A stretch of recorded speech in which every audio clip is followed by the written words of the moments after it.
Segunda-feira, 24 de abril. Lição da Escola Sabatina. Tema: a estrela da manhã da reforma. Nós vemos aqui nesse tema que a palavra reforma está com um R maiúsculo. Isso significa o quê? Que não é uma reforma qualquer, uma reforma de casa, uma reforma de um carro, não é isso. A reforma foi um movimento religioso que as pessoas começaram a estudar a palavra de Deus, porque antigamente, lá na Idade Média,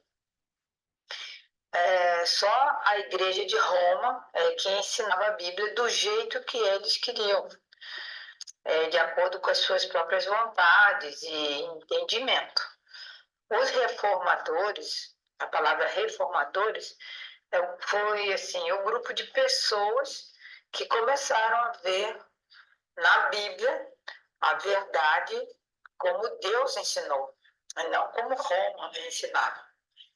O sistema papal da Idade Média, o que acontece? Eles ensinavam heresias, coisas que não estavam na Bíblia. Eram tradições criadas pelos próprios humanos. Essas heresias, essas doutrinas que são na Bíblia chamadas de vinho de Babilônia, porque é mentira misturada com a verdade, elas foram então esclarecidas por esses homens que participaram desse movimento da reforma. Então, o que acontecia?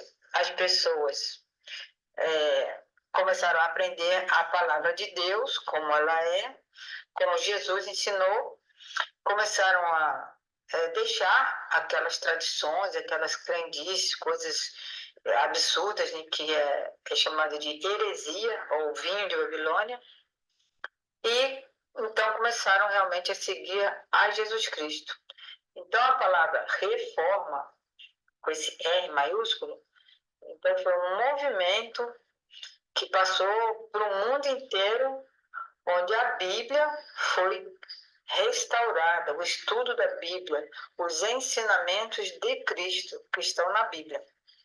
Ok? Porque antes, na Idade Média, nós tínhamos somente um sistema religioso que ensinava a Bíblia do jeito que eles queriam, certo? Então, muitas coisas erradas estão nas igrejas até hoje por conta desses falsos ensinamentos.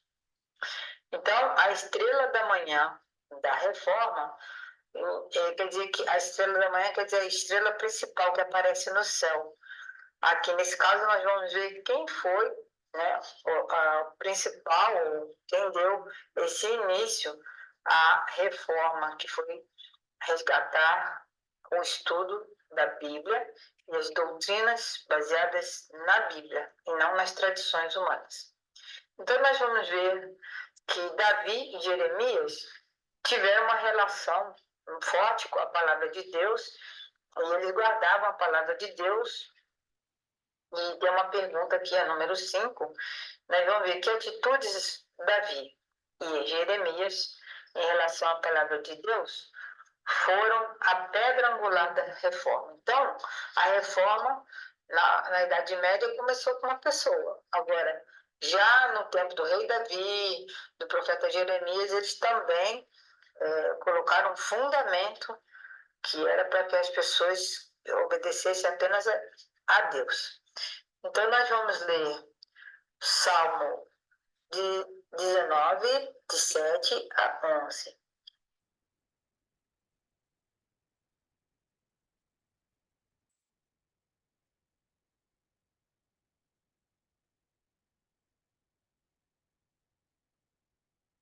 Salmo 119, 140 e 162.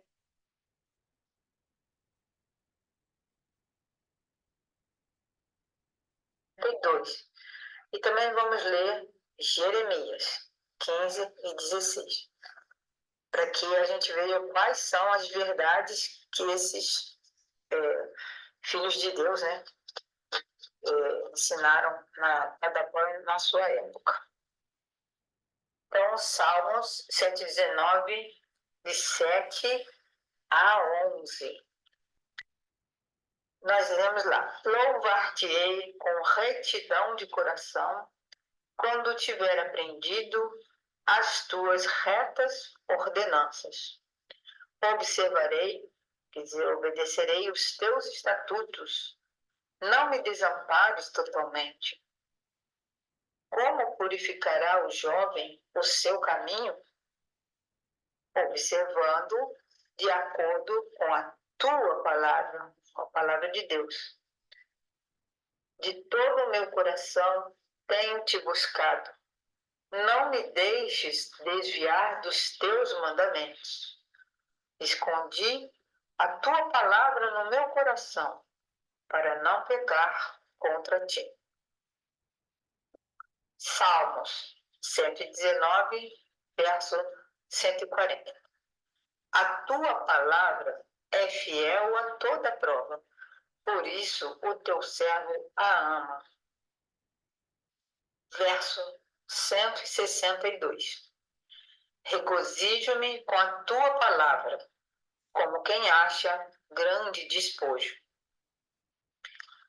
Em Jeremias 15, verso 16, nós lemos: acharam-se as tuas palavras, e eu as comi, e as tuas palavras eram para mim o gozo e a alegria do meu coração, pois levo o teu nome, ó Deus, Jeová dos exércitos.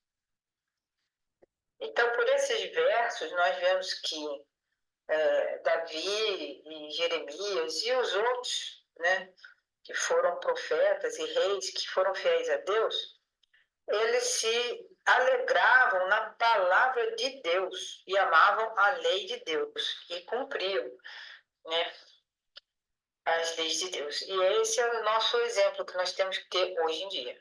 Nós devemos amar a palavra de Deus, não dos homens, e seguir as leis de Deus. Uma das verdades realçadas pela reforma foi a alegria trazida pelo estudo das Escrituras, o que não era um exercício penoso, legalista e nem rígido, mas sim uma grande alegria. Ao estudarem as Escrituras, eles foram transformados. O caráter de Wycliffe, W-Y-C-L-I-F-F-E, eu vou dar esse sinal para ele, Wycliffe, é um testemunho do poder educador e transformador das Sagradas Escrituras. Foram as palavras da Bíblia que ajudou ele a ser transformado. O esforço para aprender as grandes verdades da revelação comunica frescor e vigor a todas as nossas capacidades. O estudo da Bíblia expande a nossa mente, nosso conhecimento. Nós ficamos com a percepção mais aguçada, percebemos o mal, o erro, evitamos as coisas erradas, heresias.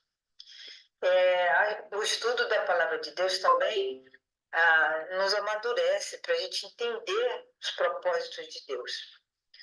O estudo da Bíblia enobrece todo o pensamento. Então, tudo aquilo que nós temos de mal e de tendência para o pecado começa a desaparecer da nossa vida. Porque o estudo da Bíblia vai nos transformando de pouco a pouco. E nós temos o quê? Uma vontade de fazer a vontade de Deus. O estudo da Bíblia também dá estabilidade de propósitos. Aumenta a nossa paciência, nos dá coragem, nos fortalece, aperfeiçoa o nosso caráter e santifica a nossa vida. O estudo fervoroso e reverente das Escrituras, colocando a mente no estudo em contato direto com a mente finita, com a infinita. Então, a nossa mente se liga diretamente à mente de Deus através do Espírito Santo. Então, esse estudo continuado de ver o que a Bíblia tem para nós, nos ajuda a evitar as filosofias humanas. Pergunta 6. Que conselho o apóstolo Paulo deu a Timóteo a respeito da palavra? Vamos ler 2 Timóteo, capítulo 2, versos de 1 a 3. Exortação à constância. Constância quer dizer você fazer sempre uma coisa. No caso aqui é estudar a Bíblia sempre. Então, Paulo está escrevendo para Timóteo, falando para o Timóteo, né? Tu, pois, meu filho, fortifica-te na graça que há em Jesus Cristo. Tudo aquilo que você ouviu de mim e muitas testemunhas, transmite-o a homens fiéis, que sejam idôneos para também ensinarem a outros. Sofre comigo como bom soldado de Jesus Cristo. Então, com esses conselhos de Paulo dados a Timóteo, ele pediu que Timóteo transmitisse para as pessoas que fossem fiéis, para que elas também aprendessem e ensinassem o Evangelho de Cristo a outras pessoas. Muito bem, continuando. Os reformadores desejavam compartilhar a verdade que alegrava o seu coração. O John Wycliffe foi um dos reformadores, passou a vida traduzindo a Bíblia para o inglês por duas razões. A palavra o transformou e o amor de Cristo o motivou a compartilhar o que ele aprendeu. Antes de John Wycliffe, havia muito pouco da Bíblia em inglês, quase nada. O John Wycliffe foi um reformador. Ele morreu antes que a perseguição de Roma chegasse até ele. Mas vejam o que o papado fez. O papado descobriu onde o John Wycliffe tinha sido enterrado, né, sepultado, e foram lá e tiraram os ossos dele, os restos mortais do John Wycliffe.